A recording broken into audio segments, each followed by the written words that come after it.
Friends, good evening. तो last lecture में हमने बात की थी एंथैल्पी ऑफ कंबशन क्या होता है, उसके क्वेश्चन हमने किए थे। लेकिन हमने ये बात नहीं की थी कि एंथैल्पी ऑफ कंबशन को मेजर कैसे करते हैं। तो आज देखते हैं कि एंथैल्पी ऑफ कंबशन को एक्सपेरिमेंटली कैसे मेजर करते हैं। ठीक है, कौन सा एक्सपेरिमेंट है जिससे हम एंथैल्पी ऑफ कंबशन जो लिख रहे थे ना कि कार्बन का इतना है, H2 का उतना है, जो भी है डेटा हमारे पास है। तो डेटा हवा में तो आया नहीं है, कुछ तो मेजरमेंट होगा कि हाइड्रोजन का एंथैल्पी ऑफ कंबशन, मीथेन का एंथैल्पी ऑफ कंबशन, उतना सारा डेटा लिख रहे थे 890 किलो जूल जो भी लिखा था। आई गेस थोड़ा सा मीथेन का मुझे याद है कि मीथेन का enthalpy of combustion 25 degree Celsius पे 890 किलो जूल पर मोल है। तो कुछ तो होगा बेसिस उसका, क्या हमें मीथेन देख के बताया नहीं। तो अब देखते हैं कि एंथैल्पी ऑफ कंबशन को एक्सपेरिमेंटली वो डेटा जो निकाला गया है कैसे निकाला गया है। डेटा सब रियल है, हवा में नहीं है, सब रियल डेटा है। तो वो जो मेजरमेंट है, जो एक्सपेरिमेंट है, वो है कांस्टेंट वॉल्यूम कैलोरीमीटर। इसको हम बॉम्ब कैलोरीमीटर भी बोलते हैं, कांस्टेंट वॉल्यूम कैलोरीमीटर। अभी हम देखेंगे इसकी वर्किंग, और क्वेश्चन तो जरूर हमेशा की तरह क्वेश्चन जरूर करना है हमेशा। ठीक है, तो देखते हैं कांस्टेंट वॉल्यूम कैलोरीमीटर क्या होता है, चाहे बॉम्ब कैलोरीमीटर इसको बोलते हैं। क्यों बोलते हैं वो भी देख लेंगे। लेकिन इससे पहले कि हम आगे बढ़े, थोड़ा सा रिवर्स जाते हैं। 9th-10th की क्लास में मैंने कराया भी है, प्रिंसिपल ऑफ कैलोरीमेट्री की बात करते हैं, क्योंकि ये उसी बेस्ड है। पूरा का पूरा खेल है ही प्रिंसिपल ऑफ कैलोरीमेट्री का है, नाम भी है कैलोरीमीटर। उसमें क्या बोला गया है कि जब भी जैसे दो अलग अलग जो ऑब्जेक्ट लिखने की जरूरत नहीं है, दो अलग अलग ऑब्जेक्ट है, मान लो एक का T1 टेम्परेचर है, एक का T2 है। T1 ग्रेटर देन T2 है, ये हमने बात की है, बिल्कुल लेक्चर दिखेगा प्रिंसिपल ऑफ कैलोरीमेट्री वाला। 9th-10th के बच्चों को पढ़ाता हूँ मैं सब, ठीक है। लेकिन फिर भी मैं रिवीजन करा देता हूँ क्योंकि वहाँ ज़रूरत पड़ेगी हमको। एक मान लो कि ये जो ऑब्जेक्ट है ये थोड़ा हॉट है, ये थोड़ा ठीक है रिलेटिव कोल्ड है। तो क्या होता है, हीट फ्लो होता है। कहाँ से कहाँ हीट फ्लो होगा, हीट फ्लो किधर से होता है, हॉट से कोल्ड ऑब्जेक्ट की ओर। तब तक कब तक फ्लो होगा, जब तक कि कुछ कॉमन, दोनों का एक कॉमन टेम्परेचर ना आ जाए। ठीक है, when two objects at different temperature are kept in contact with each other, the heat flows take from object at high temperature towards object at low temperature unless they both attain a common equilibrium temperature। किया है हमने, थोड़ा revision करा देते हैं। तो जो गर्म है उससे ठंडे की ओर थोड़ा सा हीट फ्लो होने लगेगा, ये थोड़ा कूल होगा, ये थोड़ा गर्म होगा, और कॉमन टेम्परेचर जब दोनों का टेम्परेचर कुछ सेम आ जाएगा तो हीट फ्लो बंद हो जाएगा। मतलब जब तक टेम्परेचर का डिफरेंस था उसी की वजह से हीट फ्लो हो रहा था। तो यहाँ ड्राइविंग फोर्स क्या था, हीट फ्लो का, वो टेम्परेचर का डिफरेंस। तो क्या बोलते हैं, मान लो इक्विलिब्रियम पे दोनों का टेम्परेचर हो जा रहा है T। मान लेते हैं इक्विलिब्रियम पे दोनों का टेम्परेचर हो जा रहा है T, मतलब उसके बाद हीट फ्लो बंद हो जाएगा, दोनों टेम्परेचर T हो गया। तो उसमें क्या आता है, हीट, यही ना calorimetry principle, heat taken by cold object is equal to, आप जानते हो तो मत लिखो, मेरा काम है रिवीजन कराना, थोड़ा सा रेफरेंस देना। इस वजह से अचानक इतना पीछे इसलिए जा रहा है कि रिवीजन के लिए हमको रेफरेंस देना है। हो सकता है किसी के बच्चे को ना पता हो, आपको पता है तो बड़ी अच्छी बात है, आपने पढ़ा है। लेकिन इन केस अगर आपको इसका क्वेश्चन करना है तो आप कैलोरीमेट्री वाला ठीक है लेक्चर देख सकते हैं। प्रिंसिपल ऑफ कैलोरीमेट्री सब कुछ कराया गया है, वो 9th-10th के बच्चों के लिए मैंने कराया था, क्वेश्चन भी कराया था मैंने। Heat taken by cold object is equal to heat given by hot object, heat given by hot object. अब मान लेते हैं इसका मास है m1, ठीक है, इसका मास है m1, इसका स्पेसिफिक हीट कैपेसिटी है S1, इसका मास है m2, स्पेसिफिक हीट कैपेसिटी है S2 मान लेते हैं। ये क्यू क्या होता है, mh डेल्टा टी, चाहे कई जगह S को C भी लिखा रहता है, mc डेल्टा टी, पढ़ा है आपने। क्यू इक्वल टू क्या होता है, mh डेल्टा टी। तो heat taken by cold object कितना होगा, m2 S2 into T minus T2। यहाँ टेम्परेचर क्या करते हैं, क्योंकि जो T की वैल्यू होगी वो T2 से ज़्यादा होगी ना। जो T है कॉमन टेम्परेचर आया है that will be less than T1, क्योंकि T1 की कूलिंग हुई है, बट मोर देन T2। ये जो T है, ये T की अवस्था कुछ ऐसी होगी, T will be more than T2 but less than T1। हुआ कि नहीं, कुछ बीच का होगा, जो भी एवरेज नंबर सब, एवरेज नहीं, कुछ बीचों बीच, एवरेज नहीं कि T1 + T2 बाई हाफ, गलती मत करना। तो क्या होगा, जो T है वो T2 से ज़्यादा होगा। तो ये है heat taken by cold object. क्यों क्या होता है, mh डेल्टा टी, चाहे कई जगह C भी लिखा रहता है mc डेल्टा टी, आप जो जानते हो मानते रहिए, कोई फ़र्क नहीं पड़ने वाला। फिर इस तरह heat given by hot object M1S1 into क्या होगा T1 माइनस टी, क्योंकि T1 हायर है T से, T1 की कूलिंग हुई है, हॉट ऑब्जेक्ट की कूलिंग हुई है। ये है कैलोरीमेट्री का प्रिंसिपल और यही हम आज यूज करने वाले हैं। कई बार M2S2 ना दे के डायरेक्ट H2 दे देगा, इसको बोलते हैं क्या H2 into T minus T2। M1S1 ना दे के H1 दे सकता है। H को क्या बोलते हैं, H इक्वल टू क्या है M इंटू एस। H को क्या बोलते हैं हीट कैपेसिटी। हीट आप फिजिक्स में पढ़ते हो, सब कोई बहुत बड़ी चीज़ नहीं है, मेरे काम है बस थोड़ा रिवीजन रिफ्लेक्ट, ठीक है, रेफरेंस हमको देना इस वजह से। कई बार M और S अलग अलग ना देके डायरेक्ट MS का मल्टीप्लिकेशन दे सकता है क्वेश्चन में। Mass into specific heat capacity का मल्टीप्लिकेशन क्या बोलते हैं हीट कैपेसिटी H। तो जो ऐसा क्वेश्चन हो आज हम करेंगे, आएगा ये सब टर्म। आज एक बार थोड़ा सा प्लीज़ नोट कर लें, अगर आपको डिटेल क्वेश्चन इसे करने हैं तो आप कैलोरीमेट्री का मेरा जो लेक्चर है देख सकते हैं, ठीक है। कैलोरीमेट्री प्रिंसिपल, मुझे टाइटल तो नहीं आते, शायद यही था, प्रिंसिपल ऑफ कैलोरीमेट्री था, क्वेश्चन कराया उसमें बहुत सारा, वो 9th-10th के बच्चों को लेकर आया था। तो आप भी अगर आपको ठीक है बेसिक थोड़ा करना है तो आप देख लीजिए, तब इस पर जरूर आइए इन केस आपको प्रॉब्लम है तो, अदरवाइज जिंदाबाद है। तो आज का एक्सपेरिमेंट इसी लॉ पे, इसी बात है बेस्ट। आप जरा देखते हैं कि ये बम कैलोरीमीटर चाहे कॉन्स्टेंट वॉल्यूम कैलोरीमीटर कैसे काम करता है। क्या मेजर करना है हमको, enthalpy of combustion of a substance, ठीक है। जो डेटा पिछली बार लेक्चर में लिख रहे थे कि मेथिन का एंथैल्पी ऑफ कंबशन इतना है तो हाइड्रोजन का इतना है, जो भी लिख रहे थे वो कैसे मेजर करते हैं, तो वो एक्सपेरिमेंट का नाम है, वो सेटअप जो एक्सपेरिमेंट है, ठीक है, जो इंस्ट्रूमेंट है that is constant volume calorimeter, चाहे बम कैलोरीमीटर। तो आते हैं, चलो इस पर देखते एक बार, मैं इसकी वर्किंग समझा रहा हूँ फिर क्वेश्चन कर देंगे, ठीक है। आप चाहे तो स्क्रीनशॉट ले ले, ठीक है। ड्राइंग बहुत बेकार है मेरी, तो प्लीज़ आप इससे अच्छा बना सकते हैं, मैं जानता हूँ, ठीक है। मुझे इसमें एक्सेप्ट करने में कोई दिक्कत नहीं है, ड्राइंग बेकार है मेरी, जो लमसम जैसे जैसे बना दिया है मैंने। अब बहुत अच्छा, और भी बुक में बहुत अच्छा बना हुआ है, लेकिन मेन है समझना। मैंने यहाँ चित्रकारी का पढ़ाई नहीं हो रहा, कहीं चित्रकारी तो आएगा नहीं, नीट में कि चित्रकारी करिए, ठीक है।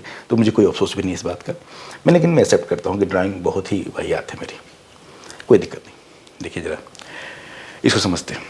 यहाँ पे रखा हमने एक स्टील का कंटेनर है, ये बनाया गया है, मैंने एरो बना दिया है, ये स्टील का कंटेनर है, स्टील कंटेनर है, ठीक है। जो इसी के अंदर इससे ये जो सब्सटेंस रखा है, येलो बनाया है मैंने, सब्सटेंस है जिसका हमको, जैसे मेथेन कुछ भी होगा, जो भी सब्सटेंस हो, इसका हमको एंथैल्पी ऑफ कंबशन मेजर करना है। इसमें एयर भी है, मैं लिखना भूल गया भाई, बिना ऑक्सीजन का कैसे होगा, इसमें O2 भी रहता है, इसमें एयर भी है, बिना O2 का कैसा कंबशन भाई, ठीक है। इसमें O2 भी होगा, नोट कर ले जरा,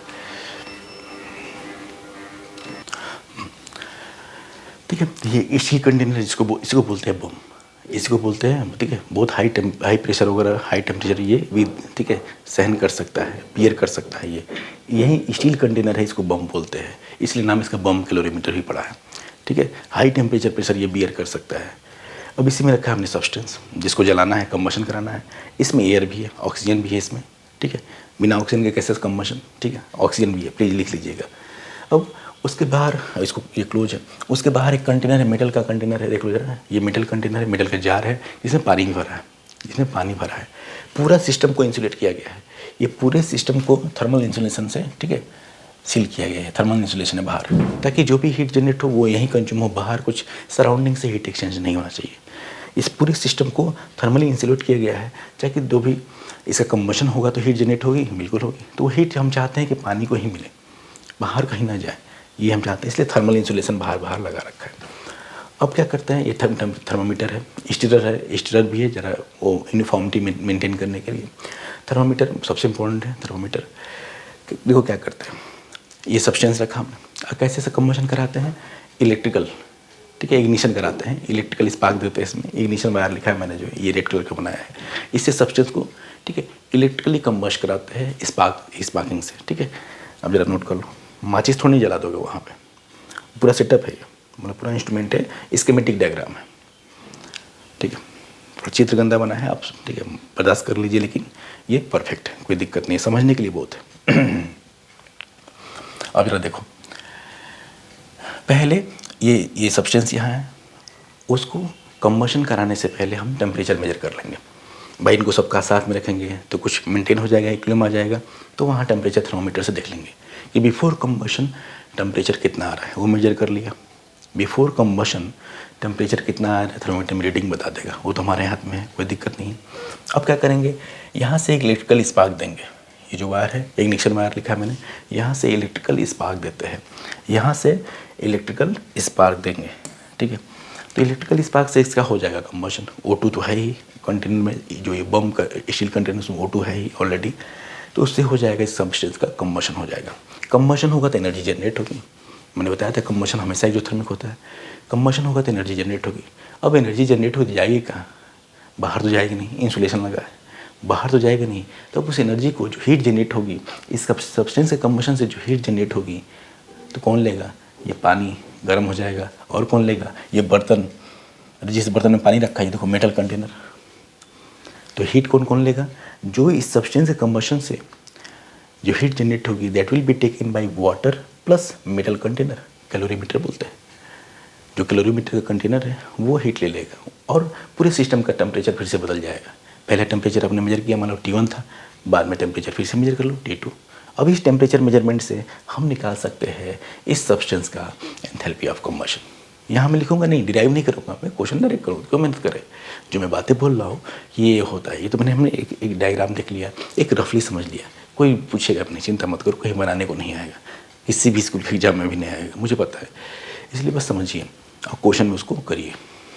बेसिक अंडरस्टैंडिंग पूरा वही, heat taken by heat given, heat taken equal to heat given, sorry, heat given by combustible substance equal to heat taken by water plus container, बस यही है पूरा प्रिंसिपल, ठीक है। पहले फिर से बोल दूँ, बिफोर कंबशन हमने थर्मोमीटर से टेम्परेचर मेजर कर लिया, पूरे सिस्टम का टेम्परेचर कितना है कंबशन से पहले, वो तो हमारे हाथ में देख सकते हैं, थर्मोमीटर तो बता ही देगा।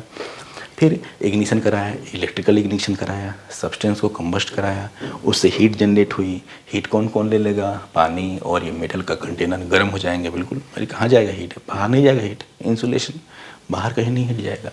अब फिर से टेम्परेचर बदल जाएगा, थर्मोमीटर का बढ़ जाएगा, वो हम मेजर कर लेंगे और ठीक है, इस प्रोसेस के थ्रू हम इस सब्सटेंस का एंथैल्पी ऑफ कंबशन मेजर करेंगे। मैं अभी क्वेश्चन में दिखाऊंगा, ऐसा नहीं बस बोल दिया बस मान लिया, ठीक है।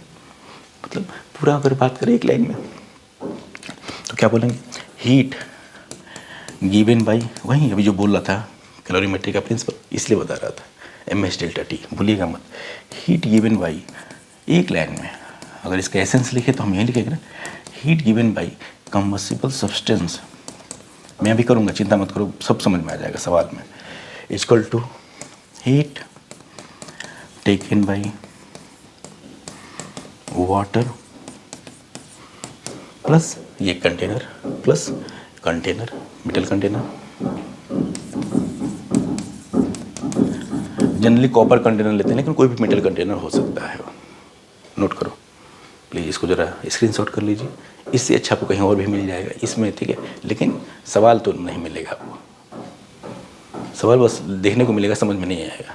मेरा पर्पज़ है आपको सवाल क्वेश्चन समझाने की, मतलब क्या है क्वेश्चन का, ये चित्र आपको कहीं भी बना मिल जाएगा, लेकिन जब तक क्वेश्चन नहीं करेंगे तब तक वर्किंग इसकी क्लियर नहीं होगी। ये काम क्या था इसका, मैंने तो बोल भी दिया, लेकिन फिर भी क्लियर नहीं होगी अनलेस कि हम प्रॉब्लम ना सॉल्व करें। नोट कर ले एक बार। इसके बाद सबसे महत्वपूर्ण काम क्वेश्चन डिस्कशन, सबसे महत्वपूर्ण है।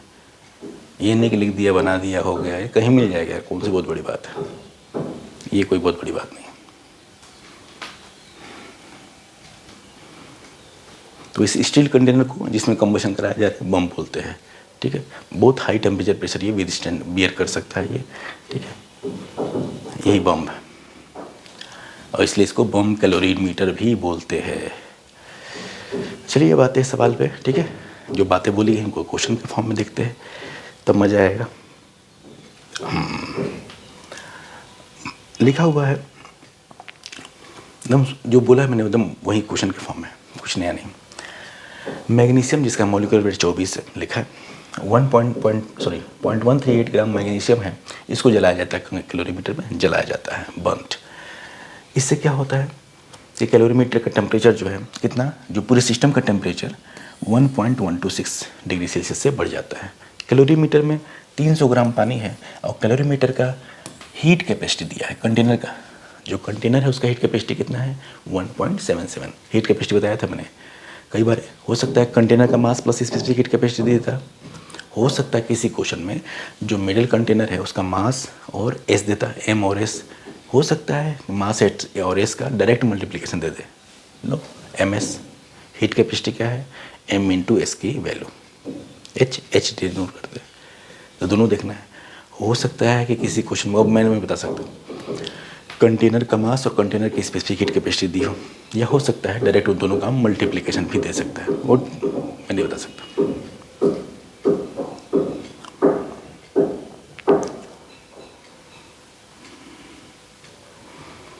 तब जरा देखो, calculate enthalpy of combustion of magnesium. Enthalpy of combustion of magnesium इससे निकालना है। चलिए करते हैं। तो हीट गिवन बाई, फिर से मैं लिखूंगा, तुम ध्यान से देखना। हीट गिवन बाई मैग्नीशियम, पूरा लिख के करो एकदम, पहली बार है लिख के करिए। हीट टेकन बाई, कौन कौन हीट लेता है, वाटर प्लस कंटेनर, यही तो दोनों लेते हैं हीट, वाटर प्लस कंटेनर। और हीट क्या होता है, एम एच डेल्टा टी। चलो मैं पूरा लिखूंगा फिर, ठीक है। Equal to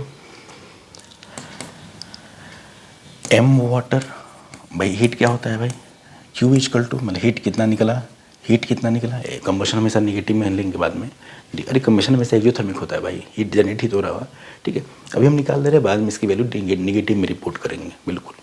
enthalpy of combustion is always negative. Q M water into C of water, C चाहे एस जो भी लिखा हो, इंटू डेल्टा टी, हुआ कि नहीं, M C delta T, M C delta T चाहे एम एच डेल्टा टी, जैसा आप लिखना चाहें, क्योंकि दोनों चलता है, बुक में लिखा रहता है। फिर plus M container into C container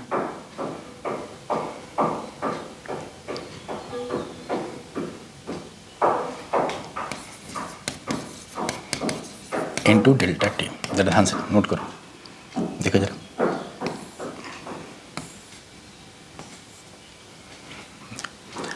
Q equal to heat taken by water plus container, water plus container नहीं हीट लेंगे तो अब Q क्या होता है, एम सी डेल्टा टी चाहे एम एच डेल्टा टी, मैंने कहा दो मत करे वो लिखो। अब mass of water into specific heat capacity of water into delta T plus mass of container plus specific heat capacity of container into delta T. अब जरा देखिए, वाटर का मास, एकदम ध्यान से एक टर्म देख लो, एक क्वेश्चन बहुत है। वाटर का मास कितना है, 300 ग्राम। वाटर का सी वैल्यू कितना है, 4.2 जूल। डेल्टा टी कितना है, change in temperature 1.126 delta T. Delta T तो दोनों का सेम ही होगा।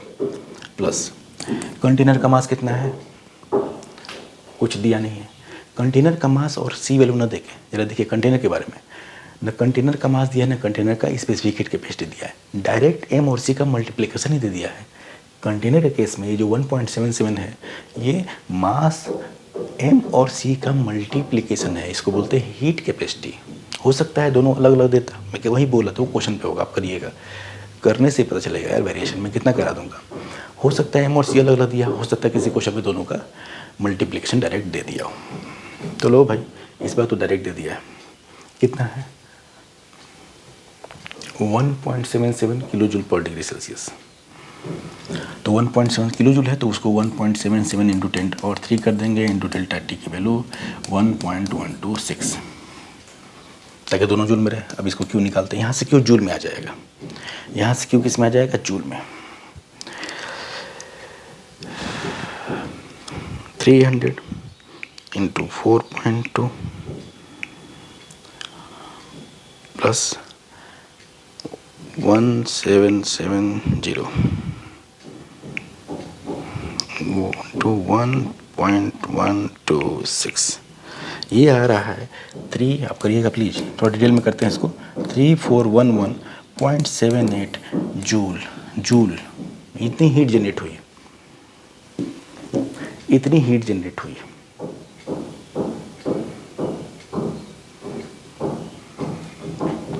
अब इम्पॉर्टेंट है, अब मेन बात आती है, क्या ये एंथैल्पी ऑफ कम्बशन है, क्या यही एंथैल्पी ऑफ कम्बशन है, नहीं, नहीं है ये हीट जनरेटेड है। एंथैल्पी ऑफ कम्बशन हो, कोई भी एंथैल्पी हो, हमेशा उसको किस में रिप्रेजेंट करते हैं, पर मोल में। लेकिन एंथैल्पी तब होता है, ठीक है, एंथैल्पी को कब बोलते हैं, जब हम हीट, मैंने बताया था हीट और एंथैल्पी सेम नहीं है, लेकिन उनको सेम तब बोलते हैं, heat and enthalpy can be same when pressure is constant.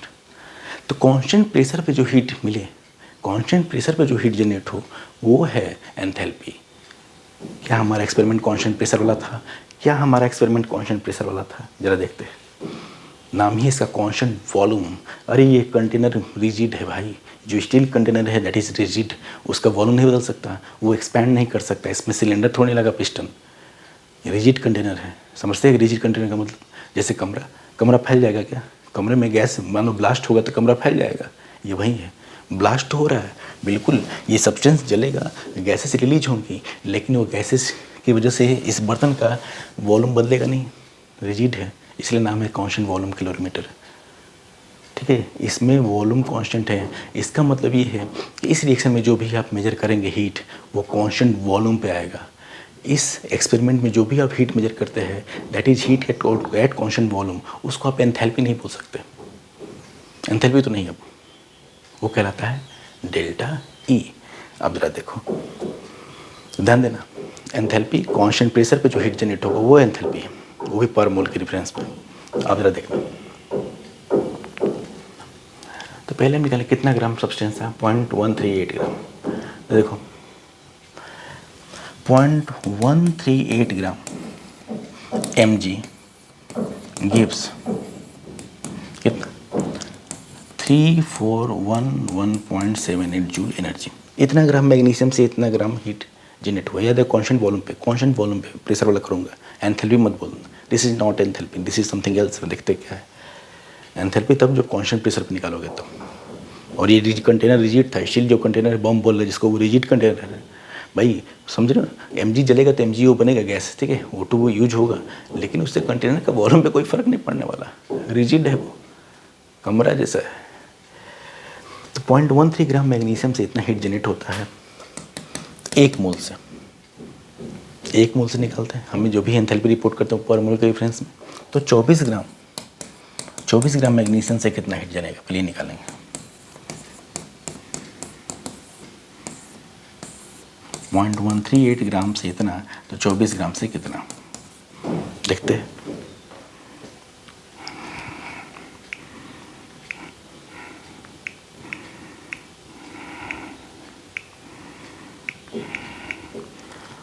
ये आ रहा है यहाँ से 59353 पॉइंट लगभग, चलो इतना जूल पर मोल। अरे 24 ग्राम मतलब पर मोल, जूल पर मोल, चाहे बोल सकते इसको 593.35 किलो जूल पर मोल। लेकिन क्या ये एंथैल्पी है? अरे 24 ग्राम मतलब 1 मोल मैग्नीशियम भाई इतने ग्राम से जलने से इतना हीट, तो 1 मोल मैग्नीशियम से जलने से कितना हीट पहले हम निकाल लें। लेकिन क्या ये एंथैल्पी ऑफ कॉम्बशन कहलाएगा? बिल्कुल नहीं, ये है डेल्टा ई। जब हीट को कांस्टेंट वॉल्यूम पे मेजर करते हैं, कांस्टेंट वॉल्यूम पे मेजर करते हैं तो उसको डेल्टा ई बोलते हैं, और कांस्टेंट प्रेशर वाले को डेल्टा एच बोलते हैं। हमने किया था पहले लेक्चर में बात की थी, यही फैक्टर्स अफेक्टिंग एंथैल्पी की बात। कांस्टेंट वॉल्यूम पे जो हीट जनरेट होता है वो डेल्टा ई है, कांस्टेंट प्रेशर पे जो हीट जनरेट होगा वो डेल्टा एच है। तो हमको वो बताना है, दूसरा वाला अभी करना बाकी क्वेश्चन है। इसी क्वेश्चन में सारी बात बता दे रहा हूँ। तो यहाँ से इस एक्सपेरिमेंट से हमको बस ये मिलता है डेल्टा ई पर मोल, लेकिन डेल्टा एच निकालना है। डेल्टा एच कब आएगा? जब कांस्टेंट प्रेशर की बात करेंगे तो, क्योंकि रिएक्शन एक्सपेरिमेंटल सेटअप पूरा ही सेटअप ही कांस्टेंट वॉल्यूम पे है, तो वहाँ से डेल्टा ई मिलेगा, डेल्टा ई। अब हम फॉर्मूला जानते हैं कौन सा, डेल्टा एच और डेल्टा ई में रिलेशन पहले लेक्चर में करा दूंगा, दिया है मैंने, फैक्टर्स अफेक्टिंग, डेरिवेशन तो नहीं किया है लेकिन फॉर्मूला तो जानते ही। डेल्टा ई आ गया, समझे? इस रिएक्शन में क्या मिलता है एक्सपेरिमेंट में? Delta E. अब हम जानते हैं कि डेल्टा एच निकालना, ये है डेल्टा एच निकालना है। क्वेश्चन में डेल्टा एच है, enthalpy of combustion delta H होता है, डेल्टा ई नहीं, enthalpy of combustion delta H होता है। Delta E plus delta N G R T, delta N G R T, ठीक है। डेल्टा एच, अब डेल्टा एन जी कहाँ से आएगा? तो रिएक्शन लिखिए भाई, रिएक्शन से आएगा ना डेल्टा एन जी। कौन सा रिएक्शन है?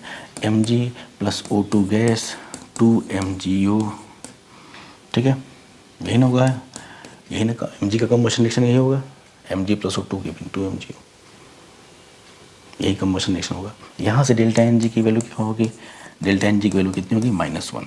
लीजिए ये सब तो आना ही चाहिए, वो तो सॉलिड है दोनों, O2 है -1। डेल्टा H इन डेल्टा E आ चुका है, डेल्टा H निकालना है बस। देखो जरा, तो इस एक्सपेरिमेंट में समझना, कांस्टेंट वॉल्यूम कैलोरीमीटर में हम बस डेल्टा E निकाल सकते हैं, उसके बाद रिएक्शन लिखेंगे तब डेल्टा H आएगा। जो सब्सटेंस जल रहा है, जो कंबशन हो रहा है, उसका रिएक्शन लिखना होगा, कंबशन रिएक्शन, फिर डेल्टा H आप निकालोगे इस फार्मूले से। एक्सपेरिमेंट बस डेल्टा E तक ही बता सकता है, उसके बाद नहीं।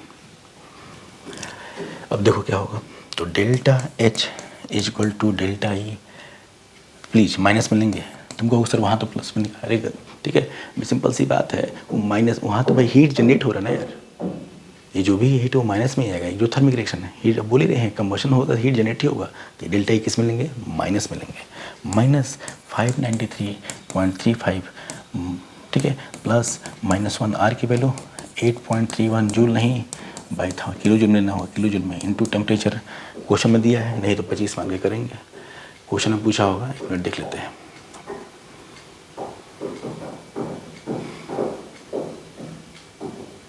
नहीं, टेम्परेचर चलो 25 लेकर करते हैं, इन केस नहीं दिया तो, नहीं तो लिखा रहेगा, टेम्परेचर का मेंशन नहीं है कि इस टेम्परेचर पे निकालना है, तो हम 298 केल्विन पे ले लेंगे, इंटू 298। ध्यान से देखना, एक क्वेश्चन सफिशिएंट होगा, बाकी आप करिएगा, ना आया तो बताइएगा, ठीक है। इसमें जो भी वेरिएशन होते हैं कांस्टेंट वॉल्यूम कैलोरीमीटर के, वो मैंने बता दिए आपको। चलिए इसको देख लेते हैं, 8.31 इंटू 298 डिवाइड बाई 1000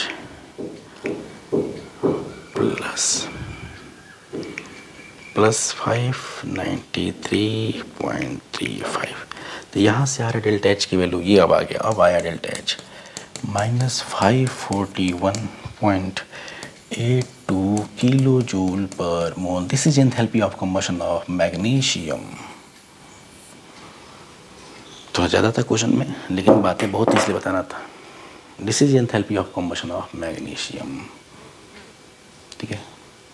प्लीज़ कोई भी बात ना समझ में क्वेश्चन में आप जरूर बताइएगा, किसी और लेक्चर में उसको डिस्कशन कर दिया जाएगा।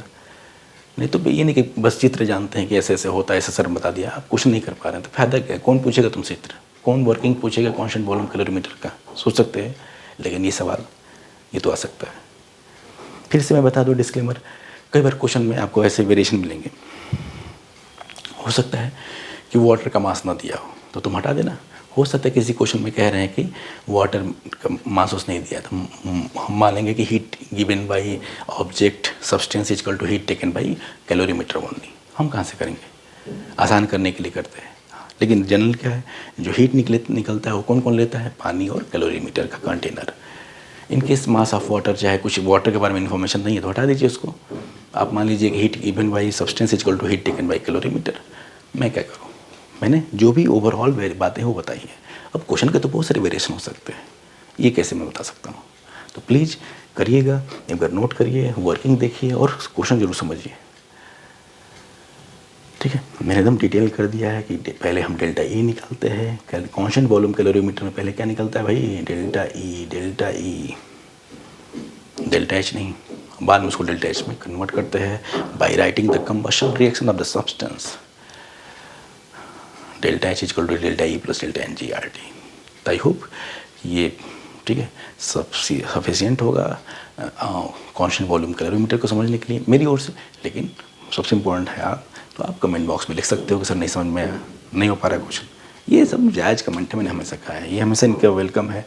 आप अच्छा लगे तो भी बताया करिए कि नहीं सर समझ में आ रहा है, बुरा लगे तो भी बताया करिए कि नहीं सर समझ में नहीं आ रहा है।